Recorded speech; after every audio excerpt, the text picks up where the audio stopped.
क्या आपने कभी सोचा है कि मांस खाना सच में पाप है, या बस समाज द्वारा बनाया गया एक डर?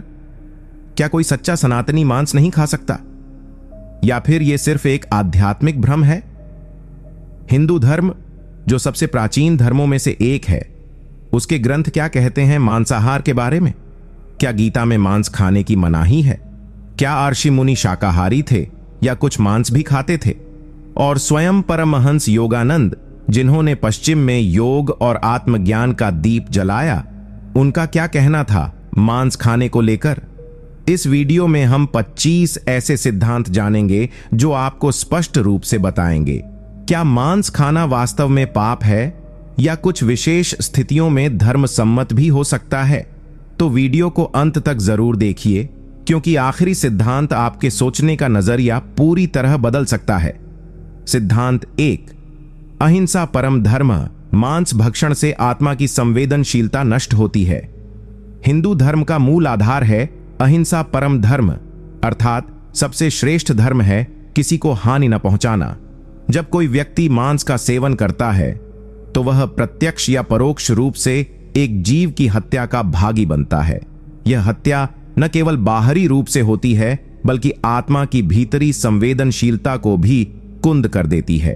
परमहंस योगानंद जी कहते हैं कि मनुष्य का मन तभी आध्यात्मिक ऊंचाइयों को छू सकता है जब उसका शरीर और चित्त सात्विक हो। मांस भक्षण शरीर में तामसिक ऊर्जा को बढ़ाता है, जिससे क्रोध, आलस्य और वासना जैसी नकारात्मक प्रवृत्तियां जन्म लेती हैं। ध्यान की स्थिति में टिके रहने के लिए मन की निर्मलता आवश्यक है, और मांसाहार उस निर्मलता को धूमिल कर देता है। योगानंद जी स्पष्ट कहते हैं, यदि तुम आत्मा की आवाज सुनना चाहते हो तो पहले अपने आहार को शुद्ध करो। इसलिए मांस भक्षण केवल एक स्वाद की बात नहीं, बल्कि आत्मा के पतन की ओर पहला कदम हो सकता है। सिद्धांत 2, जो खाता है वही बनता है। आहार हमारे विचारों और संस्कारों को गढ़ता है। हिंदू दर्शन में यह गहराई से स्वीकार किया गया है कि जैसा आहार वैसा विचार। परमहंस योगानंद जी बार बार इस बात पर जोर देते थे कि मनुष्य जो खाता है उसका सीधा प्रभाव उसकी चेतना, मानसिक स्थिरता और आत्मिक ऊर्जा पर पड़ता है। मांस जो हिंसा, पीड़ा और भय से उत्पन्न होता है, उसमें वही ऊर्जा समाहित रहती है। जब हम उस भोजन को अपने शरीर में ग्रहण करते हैं तो वह ऊर्जा हमारे चित्त में प्रवेश कर जाती है। धीरे धीरे व्यक्ति की सहानुभूति कम होने लगती है, करुणा समाप्त होने लगती है और उसका मन स्थूल विचारों में उलझ जाता है। योगानंद जी ने पश्चिम में हजारों शिष्यों को सिखाया कि ध्यान और आत्मज्ञान की राह पर चलने वाला व्यक्ति यदि सात्विक भोजन न अपनाए तो उसकी चेतना कभी उच्चतम स्तर पर नहीं पहुंच सकती।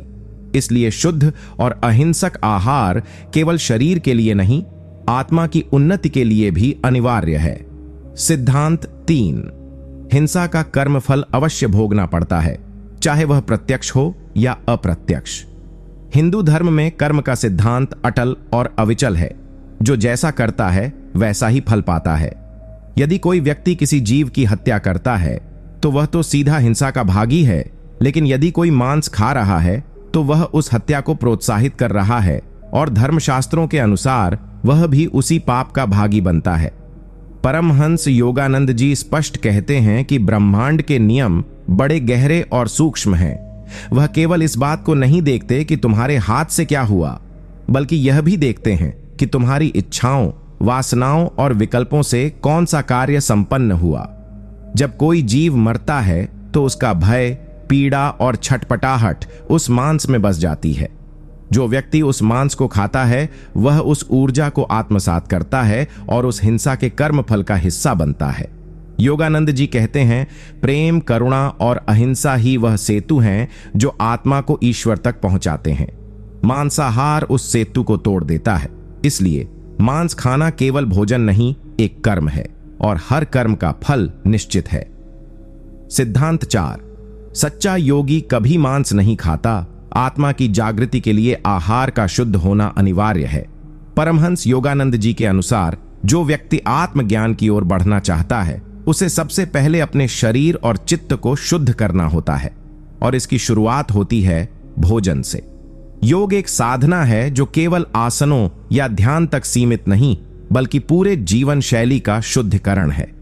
मांस, जो हिंसा और मृत्यु से उत्पन्न होता है, उस ऊर्जा को अपने भीतर लेने का मतलब है आत्मा को बोझिल बनाना। योगी का मार्ग अत्यंत सूक्ष्म होता है, जहां विचारों की भी शुद्धता आवश्यक होती है।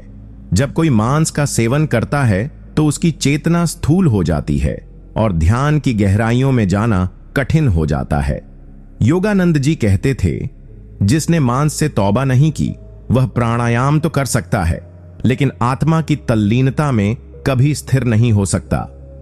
सच्चे योगी के लिए आहार न केवल शरीर को चलाने का माध्यम है, बल्कि वह साधना का एक गूढ़ हिस्सा है जो उसकी ऊर्जा को नियंत्रित करता है।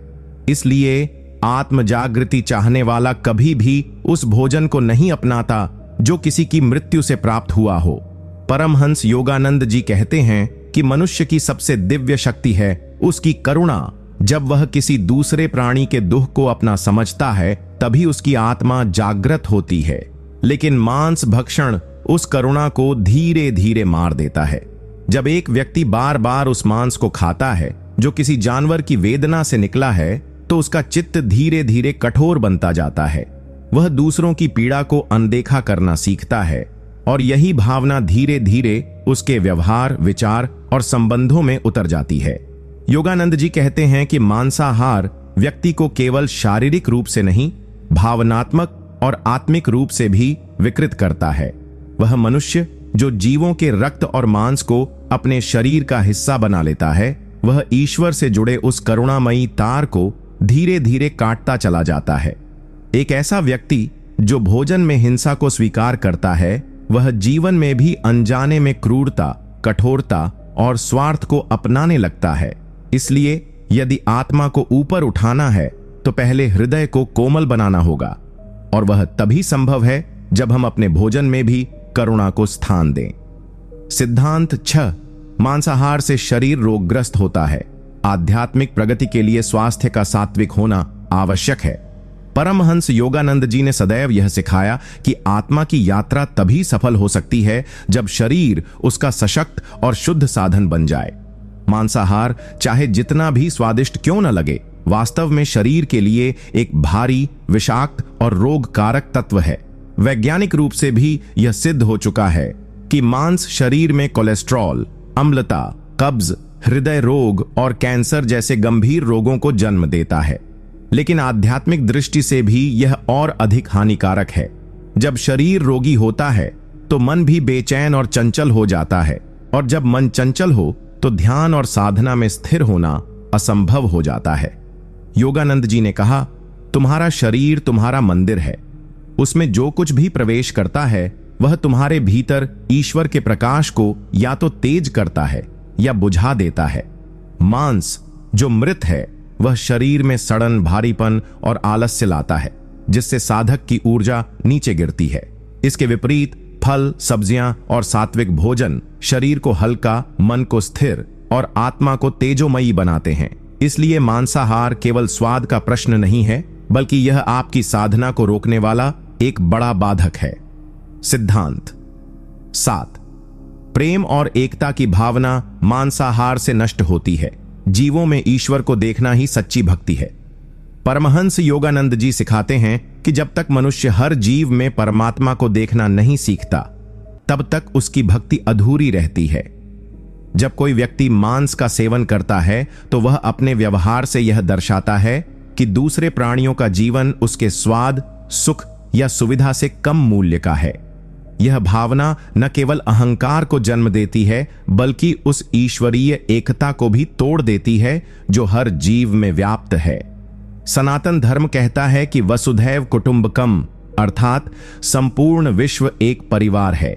लेकिन जब हम किसी निरीह प्राणी की हत्या को भोजन मानते हैं, तो हम उस परिवार के ही एक सदस्य की पीड़ा को अनदेखा कर देते हैं। योगानंद जी कहते हैं, सच्चा साधक वही है जो न केवल मानवों से प्रेम करता है, बल्कि पशु, पक्षी, कीट और वृक्षों तक को अपने भीतर की दया से स्पर्श करता है। मांसाहार इस कोमलता को नष्ट करता है और मनुष्य को आत्म केंद्रित बना देता है। इसलिए जो व्यक्ति ईश्वर से जुड़ना चाहता है, उसे हर जीव में उसी ईश्वर की उपस्थिति को महसूस करना होगा, और यह संभव तभी है जब हम अपने आहार से हिंसा को बाहर निकालें। सिद्धांत 8। मांस का आकर्षण इंद्रिय भोग को बढ़ाता है, और इंद्रिय भोग आत्मा की सबसे बड़ी बाधा है। परमहंस योगानंद जी कहते हैं कि आत्मा की सबसे बड़ी दुश्मन है इंद्रियों की अतृप्त लालसा, विशेषकर स्वाद की। मांसाहार इस लालसा को और प्रबल करता है, क्योंकि यह केवल भूख का नहीं बल्कि रस, उत्तेजना और भोग का आहार बन जाता है। जब कोई व्यक्ति बार बार स्वाद के पीछे दौड़ता है तो वह भीतर से स्थिर नहीं रह पाता। उसका ध्यान भीतर जाने के बजाय बाहर की भौतिक चीजों में उलझा रहता है, और यही है आध्यात्मिक पतन की शुरुआत। मांस, जो तीव्र गंध, भारी पाचन और तीव्र रस के कारण मन को स्थूल बनाता है, व्यक्ति को आत्मनिरीक्षण और ध्यान से दूर ले जाता है। योगानंद जी चेतावनी देते हैं कि इंद्रियों की गुलामी आत्मा की मुक्ति के मार्ग को बंद कर देती है। साधक को चाहिए कि वह अपनी इंद्रियों पर शासन करे, न कि उनके गुलाम बने, और यह शासन तभी संभव है जब व्यक्ति सबसे पहले अपने आहार को नियंत्रित करे। मांस का आकर्षण शरीर की आदत बनकर आत्मा को बांध लेता है, और जब तक यह बंधन नहीं टूटता तब तक कोई भी सच्चा साधक परम आनंद को प्राप्त नहीं कर सकता। परमहंस योगानंद जी कहते हैं कि आत्मा का स्वभाव शांति, प्रेम और करुणा है। जब कोई मनुष्य अपने जीवन को ऐसे भोजन से पालता है जो किसी प्राणी की हत्या से प्राप्त हुआ हो, तो वह केवल शरीर को पोषण नहीं दे रहा बल्कि अपनी आत्मा को उस हिंसा का बोझ भी दे रहा है। एक ऐसा मनुष्य जो दिन प्रतिदिन दूसरों की मृत्यु से बने भोजन को स्वीकार करता है, उसके भीतर की करुणा धीरे धीरे दम तोड़ने लगती है, और जब करुणा मरती है तब आत्मा से जुड़ने वाला सबसे गहरा पुल टूट जाता है।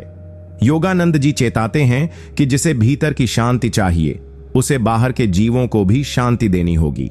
जो व्यक्ति शांति के लिए ध्यान करता है, मंत्र जपता है, परंतु भोजन में हिंसा को जगह देता है, वह दो विपरीत दिशाओं में चल रहा है। मांस खाना यानी अपने भीतर अशांति का बीज बोना और फिर उसी अशांति को ध्यान में महसूस करना। इसलिए यदि कोई व्यक्ति वास्तव में परमात्मा को अपने हृदय में बसाना चाहता है, तो उसे अपने जीवन से उस हर आदत को निकालना होगा जो किसी और की पीड़ा पर टिकी हो। यही करुणा आत्मा की सच्ची सांस है। सिद्धांत 11। मांसाहार से बुद्धि पर आवरण चढ़ जाता है, सूक्ष्म ज्ञान और अंतर्ज्ञान मंद हो जाते हैं। परमहंस योगानंद जी बार बार इस बात पर जोर देते थे कि मांसाहार केवल शरीर को नहीं बल्कि चेतना को भी जड़ और भारी बना देता है। एक साधक की सबसे बड़ी पूंजी होती है उसकी सूक्ष्म बुद्धि, वही बुद्धि जो अंतर्ज्ञान को जन्म देती है और आत्मा की आवाज को सुनने योग्य बनाती है। लेकिन जब कोई व्यक्ति ऐसे आहार का सेवन करता है जो तामसिक गुणों से भरपूर है, जैसे कि मांस, तो वह सूक्ष्मता नष्ट हो जाती है। बुद्धि पर एक मोटा आवरण चढ़ जाता है जिससे व्यक्ति संसार के झूठे सुखों और भ्रमों में फंसा रहता है। योगानंद जी कहते हैं, तुम्हारी आत्मा तुम्हें पुकारती है पर तुम सुन नहीं पाते, क्योंकि तुम्हारे अंदर शोर है और उस शोर की जड़ है तुम्हारा अहिंसात्मक आहार। मांस खाने से चेतना का कंपन भारी हो जाता है और व्यक्ति सही गलत का भेद, शुभ अशुभ की संवेदना और आत्मा की दिशा को पहचानने की क्षमता खो बैठता है। इसलिए जो साधक अपने भीतर से दिव्यता और दिशा पाना चाहता है, उसे पहले अपने आहार को इतना निर्मल बनाना होगा कि उसकी बुद्धि एक स्वच्छ दर्पण की तरह आत्मा का प्रतिबिंब दिखा सके। बिना सात्विक आहार के सच्चा ज्ञान कभी प्रकट नहीं होता। सिद्धांत 12। जो प्राणी अपने प्राणों के लिए तड़पता है, उसकी चीख आकाश में नहीं तुम्हारी आत्मा में गूंजती है। परमहंस योगानंद जी ने जीवन भर करुणा, संवेदना और अंतरात्मा की आवाज को महत्व दिया। वे कहते हैं कि हर जीव में ईश्वर की झलक है, चाहे वह मनुष्य हो या पशु। जब कोई जीव मारा जाता है तो उसकी तड़प, उसकी चीखें केवल बाहरी दुनिया में नहीं गूंजती, बल्कि वह ऊर्जा हमारे सूक्ष्म शरीर में प्रवेश कर जाती है यदि हम उसका मांस अपने भोजन में स्वीकार करते हैं। यह केवल एक स्वाद नहीं बल्कि पीड़ा का अनुभव है जिसे हम अनजाने में अपनी आत्मा पर थोप देते हैं। योगानंद जी स्पष्ट कहते हैं, साधक की आत्मा जितनी शांत और निर्मल होगी उतना ही वह ईश्वर की निकटता में रहेगा। लेकिन यदि वह अपने भोजन में किसी की हत्या की स्मृति को जीवित रखता है तो उसकी चेतना भटकती रहेगी। मांस खाना केवल एक कृत्य नहीं, वह हर दिन आत्मा के भीतर एक ऐसी कंपन को जन्म देता है जो ध्यान, भक्ति और आत्म साक्षात्कार को बाधित करता है। जो व्यक्ति यह सोचकर मांस खाता है कि उसे इसका कुछ असर नहीं पड़ता, वह उस आत्मिक द्वार को स्वयं बंद कर रहा होता है जिससे ईश्वर का प्रकाश प्रवेश करता है। इसीलिए योगानंद जी कहते हैं, हर जीव की चीख को सुनो, क्योंकि वह तुम्हारे ही भीतर की चेतना को पुकार रही है। सिद्धांत 13, ईश्वर से जुड़ाव के लिए शरीर को मंदिर बनाओ, शमशान नहीं। परमहंस योगानंद जी कहते हैं कि मानव शरीर एक दिव्य यंत्र है, एक मंदिर है जहां आत्मा और परमात्मा का मिलन संभव होता है। लेकिन जब हम अपने इस पवित्र शरीर में ऐसे पदार्थों को प्रवेश देते हैं जो किसी की मृत्यु से जुड़े हैं, तो हम उस मंदिर को अपवित्र कर देते हैं। मांस चाहे किसी भी रूप में हो, वह किसी की जली हुई आशा, तड़प और मृत ऊर्जा का बोझ लेकर आता है। ऐसा भोजन शरीर को शुद्ध नहीं करता, बल्कि उसे शमशान के समान बना देता है, जहां जीवन नहीं, केवल मृत्यु का कंपन बसता है। योगानंद जी ने कहा था, जो साधक अपने शरीर को ईश्वर का वासस्थल समझता है, वह उसमें ऐसा कुछ नहीं डालता जो उसे अंधकार में डुबो दे। जब हम सात्विक आहार अपनाते हैं तो हमारा शरीर तेजस्वी, मन स्थिर और आत्मा प्रबुद्ध होती है। लेकिन जब हम मृत प्राणियों का शरीर खाते हैं तो वह मांस केवल हमारे अंगों का हिस्सा नहीं बनता, वह हमारे विचारों को भी विषैला बना देता है। इसलिए यदि तुम ईश्वर को अपने भीतर महसूस करना चाहते हो तो अपने शरीर को ऐसा पवित्र बनाओ कि वह ध्यान और दिव्यता के योग्य बन सके, न कि ऐसा कि उसमें मृत्यु की स्मृति जीवित रहे। सिद्धांत 14, मांसाहार मनुष्य को पशुता की ओर ले जाता है और पशुता आत्मिक विकास की उलटी दिशा है। परमहंस योगानंद जी कहते हैं कि मनुष्य का जन्म केवल जीवित रहने के लिए नहीं हुआ, बल्कि आत्मा के पूर्ण विस्तार और ईश्वर की अनुभूति के लिए हुआ है। लेकिन जब मनुष्य अपने आहार में मांस को स्थान देता है तो वह धीरे धीरे उन्हीं पशु प्रवृत्तियों की ओर लौटने लगता है जिनसे वह लाखों योनियों की यात्रा करके ऊपर उठा था। मांस जो हिंसा, रक्त और मृत्यु से जुड़ा है, उसे खाने से मनुष्य के भीतर दया, विवेक और संयम जैसी दिव्य शक्तियां क्षीण होने लगती हैं। वह फिर से क्रोध, काम, लोभ, भय और वर्चस्व की उसी पशु मानसिकता की ओर झुकने लगता है जिससे निकलकर उसे मनुष्यत्व मिला था। योगानंद जी स्पष्ट करते हैं कि मनुष्यता का तात्पर्य है चेतना का विकास, और चेतना का विकास तभी संभव है जब हम स्वयं को उन आदतों से मुक्त करें जो हमें नीचे खींचती हैं। मांसाहार मनुष्य की चेतना को स्थूल बनाकर उसकी आध्यात्मिक उड़ान को रोक देता है। जिस तरह एक पक्षी लोहे की जंजीर से बंधकर उड़ नहीं सकता, वैसे ही मांस खाने वाला साधक कभी ऊंचे ध्यान में स्थिर नहीं हो सकता। इसलिए यदि तुम वास्तव में ऊपर उठना चाहते हो तो उस आदत को छोड़ो जो तुम्हें वापस पशुता की ओर ले जाती है। सिद्धांत 15, जैसा अन्न वैसा मन। मांसाहार से साधक का मन चंचल, भारी और अस्थिर हो जाता है। परमहंस योगानंद जी के अनुसार साधना की सबसे पहली आवश्यकता है मन की स्थिरता। लेकिन यह स्थिरता तभी संभव है जब मन शांत, निर्मल और सात्विक हो। हमारे आर्ष मुनियों ने सदियों पहले कह दिया था, अन्नम ब्रह्म, अन्न ही ब्रह्म है, क्योंकि वही हमारे मन और भावनाओं को गढ़ता है। जब हम ऐसा भोजन करते हैं जो हिंसा, रक्त और मृत्यु से उत्पन्न हुआ है, जैसे मांस, तो वह हमारे चित्त में भी वही अशांति, भय और चंचलता भर देता है। मांसाहारी व्यक्ति ध्यान में बैठते ही बेचैनी, विचारों की भीड़ और थकावट महसूस करता है, क्योंकि उसके भीतर की ऊर्जा अशुद्ध और तामसिक होती है। योगानंद जी ने स्पष्ट कहा, मनुष्य का आहार उसकी आत्मिक यात्रा की दिशा तय करता है। तामसिक आहार उसे भटकाता है, सात्विक आहार उसे परमात्मा की ओर खींचता है। मांस का सेवन मन की तरंगों को स्थिर करने के बजाय उन्हें विक्षिप्त और भारी बना देता है। साधक जो ध्यान में गहराई चाहता है, उसे पहले अपने अन्न को उस स्तर तक पवित्र करना होगा जहां से मन शांति की लहरों में उतर सके।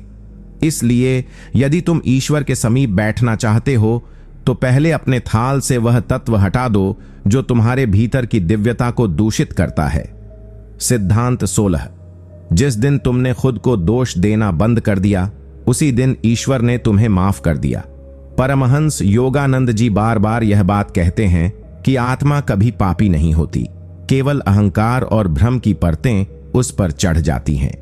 जब इंसान खुद को बार बार दोषी मानता है तो वह अपनी चेतना को नीचे गिराता है और ईश्वर से दूरी बना लेता है। योगानंद जी कहते हैं कि ईश्वर एक करुणामय पिता की तरह है जो अपने बच्चे के गिरने से क्रोधित नहीं होता बल्कि उसे उठाने के लिए तत्पर रहता है। लेकिन जब बच्चा खुद को ही गिरा हुआ मानने लगे और अपने ही अपराध बोध में डूब जाए तो वह उस हाथ को देख ही नहीं पाता जो उसे उठाने के लिए बढ़ा हुआ है। आत्मिक विकास में सबसे बड़ी बाधा गिल्ट है। यह हमें वर्तमान से काट देती है और आत्मा की चेतना को कुंद बना देती है। योगानंद जी समझाते हैं कि ईश्वर से क्षमा मांगने का सबसे बड़ा तरीका यह है कि हम खुद को क्षमा करें, खुद को स्वीकार करें और आगे बढ़ें। जब तुम अपने भीतर यह कह पाते हो, मैं ईश्वर की संतान हूं, मैं त्रुटियों से बड़ा हूं, तभी तुम्हारी आत्मा उड़ने लगती है। खुद को सुधारो, लेकिन खुद से घृणा मत करो, क्योंकि जैसे ही तुमने खुद को प्रेम करना सीखा, ईश्वर के द्वार अपने आप खुल जाते हैं। सिद्धांत 17। जिसे अपने विचारों पर नियंत्रण नहीं, वह अपने भाग्य पर भी नियंत्रण नहीं पा सकता। परमहंस योगानंद जी कहते हैं कि हमारी सोच ही हमारे भाग्य का बीज है। हम जैसा सोचते हैं वैसा ही धीरे धीरे हमारा जीवन बनता जाता है। विचार कोई तात्कालिक घटना नहीं है, यह एक सूक्ष्म ऊर्जा है जो हमारे चारों ओर एक आभा मंडल बनाती है और ठीक उसी प्रकार की परिस्थितियों को आकर्षित करती है। यदि आपके विचार नकारात्मक हैं, डर से भरे हुए हैं, तो वही डरपूर्ण घटनाएं आपकी ओर खींचती हैं। और यदि आपके विचार सशक्त, प्रेमपूर्ण और साहसी हैं, तो ब्रह्मांड आपके सामने वैसे ही अवसर प्रस्तुत करता है। योगानंद जी ने स्वयं ध्यान और क्रिया योग के माध्यम से विचारों को नियंत्रित करना सीखा और यही अपने शिष्यों को सिखाया। वे कहते थे, मन को जीतना आत्मा की सत्ता को प्रकट करने की पहली सीढ़ी है। अगर तुम अपने मन को अनुशासित कर सको तो कोई भी परिस्थिति, कोई भी दुर्भाग्य तुम्हें झुका नहीं सकता, क्योंकि जिस दिन तुम अपने विचारों के स्वामी बन गए उसी दिन तुम अपने भविष्य के निर्माता भी बन गए। मन को अगर दिशाहीन छोड़ दिया जाए तो यह तुम्हें नीचे खींच ले जाएगा, लेकिन अगर उसे ध्यान, सत्संग और संयम से साध लिया जाए तो वही मन तुम्हारा सबसे बड़ा मित्र बन सकता है। सिद्धांत 18। भीतर की दुनिया को शांत किए बिना बाहर की दुनिया में सच्ची शांति संभव नहीं। परमहंस योगानंद जी कहते हैं कि जब तक मन के भीतर तूफान है तब तक बाहर कितना भी सुख साधन हो, मन को संतोष नहीं मिलेगा। बहुत से लोग सोचते हैं कि जब पैसा आएगा, जब रिश्ते सुधरेंगे, जब जीवन स्थिर होगा, तब जाकर वे खुश होंगे। लेकिन योगानंद जी स्पष्ट कहते हैं कि बाहरी परिस्थितियां कभी भी स्थायी सुख नहीं दे सकती, क्योंकि वे निरंतर बदलती रहती हैं। असली शांति उस अंतरयात्रा में छुपी है जहां आत्मा और परमात्मा का मिलन होता है। जब हम ध्यान में बैठते हैं और अपनी चेतना को बाहरी जगत से खींचकर अंदर की ओर मोड़ते हैं, तभी हम उस आनंद को छूते हैं जो संसार से परे है। योगानंद जी कहते थे कि यह दुनिया एक चलचित्र की भांति है जो असली नहीं, केवल प्रतीति मात्र है। असली दुनिया वह है जो हमारे भीतर है, जो सदा एक सी शांत चिरस्थायी है।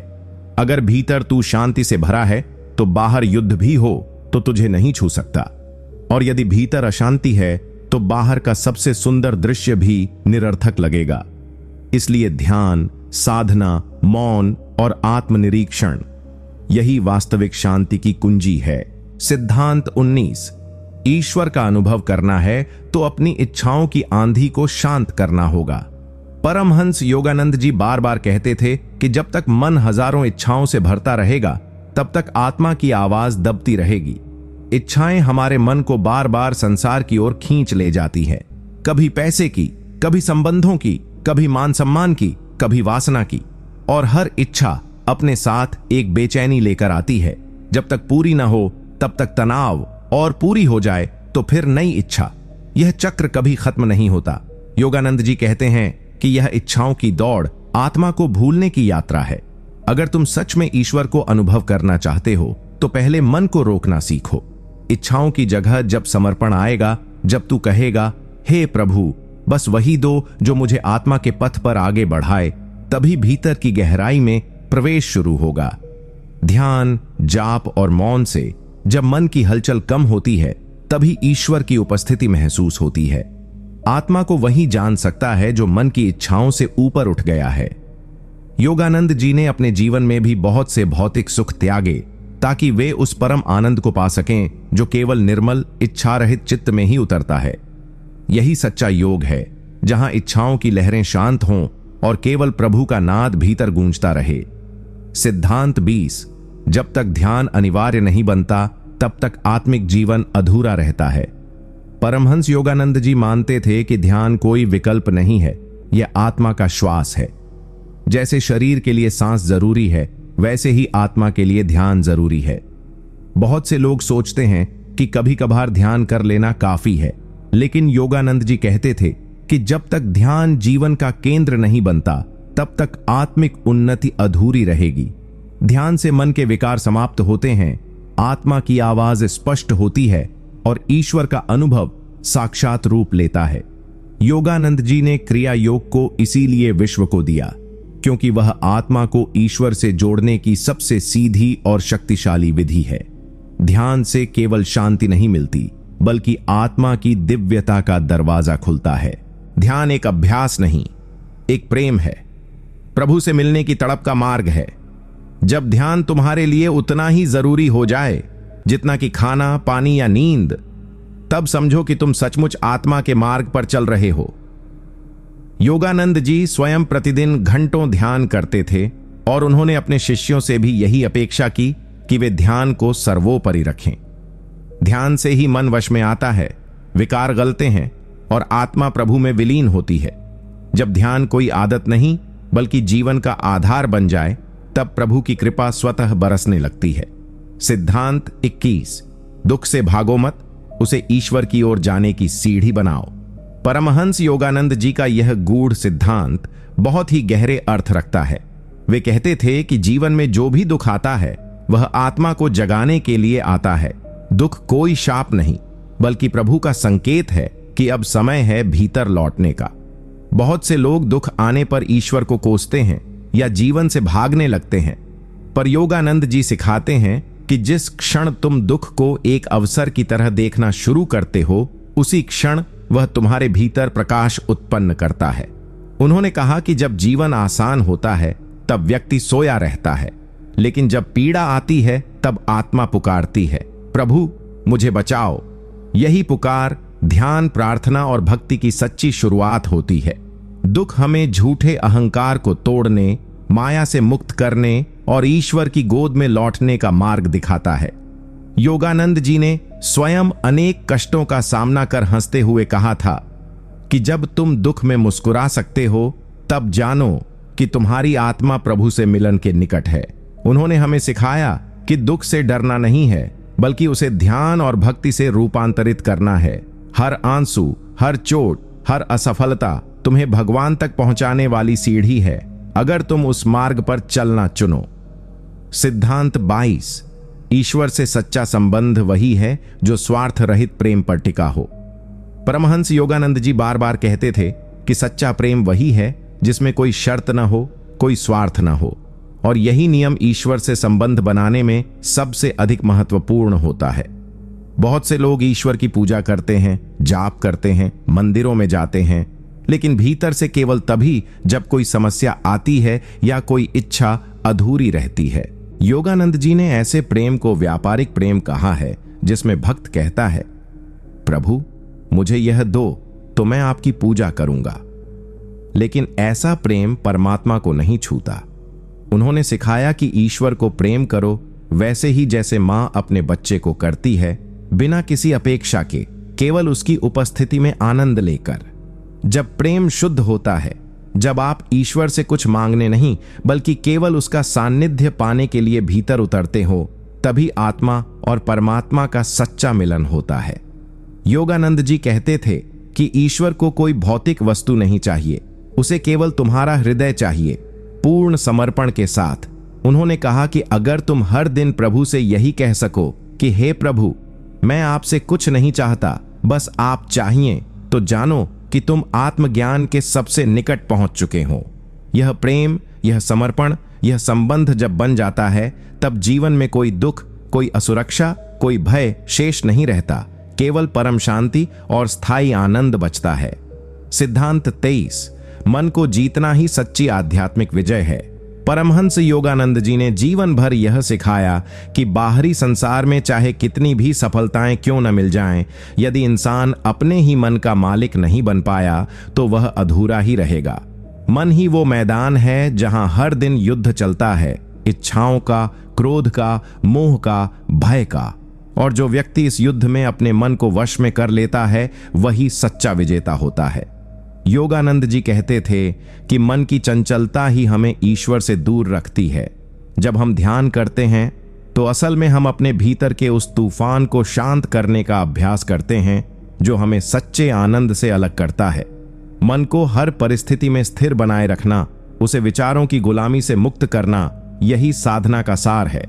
उन्होंने कहा कि एक शांत मन ही ईश्वर का मंदिर है, जहां जब मौन गहराता है तब आत्मा की आवाज सुनाई देती है। परमहंस जी समझाते थे कि साधारण इंसान हर भावना के पीछे दौड़ता है, कभी गुस्सा, कभी लोभ, कभी लालच। लेकिन जो व्यक्ति अपने मन को नियंत्रित करना सीख लेता है, वह इन भावनाओं को एक बाहरी तमाशे की तरह देखता है, न कि उनका शिकार बनता है। योगानंद जी का यह स्पष्ट संदेश था कि जब तक मन को अपने चरणों में नहीं झुकाया, तब तक कोई भी ध्यान, कोई भी पूजा सच्चे फल नहीं देती। मन को जीतो, वही तुम्हारी आत्मा की स्वतंत्रता का द्वार है। सिद्धांत 24। सच्चा सुख बाहरी दुनिया से नहीं, भीतर की आत्मा से आता है। परमहंस योगानंद जी हमेशा कहते थे कि हम जीवन भर जिस सुख की तलाश करते हैं, वह बाहर नहीं, बल्कि हमारे भीतर पहले से ही मौजूद है, आत्मा के रूप में।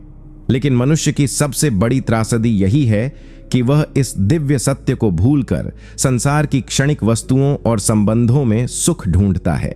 वह सोचता है कि एक अच्छा घर, पैसा, रिश्ते या समाज में प्रतिष्ठा उसे शांति देंगे, लेकिन जब वह सब मिल भी जाता है, तब भी अंदर एक अधूरापन, एक खालीपन बना रहता है। योगानंद जी समझाते हैं कि यह अधूरापन इसीलिए है क्योंकि आत्मा, जो अनंत आनंद और शांति का स्रोत है, उससे हमारा संबंध टूट चुका होता है। सच्चा सुख किसी घटना या व्यक्ति पर निर्भर नहीं करता। वह तो एक ऐसी अवस्था है जो तब प्रकट होती है जब मन स्थिर होता है और आत्मा की उपस्थिति को अनुभव करता है।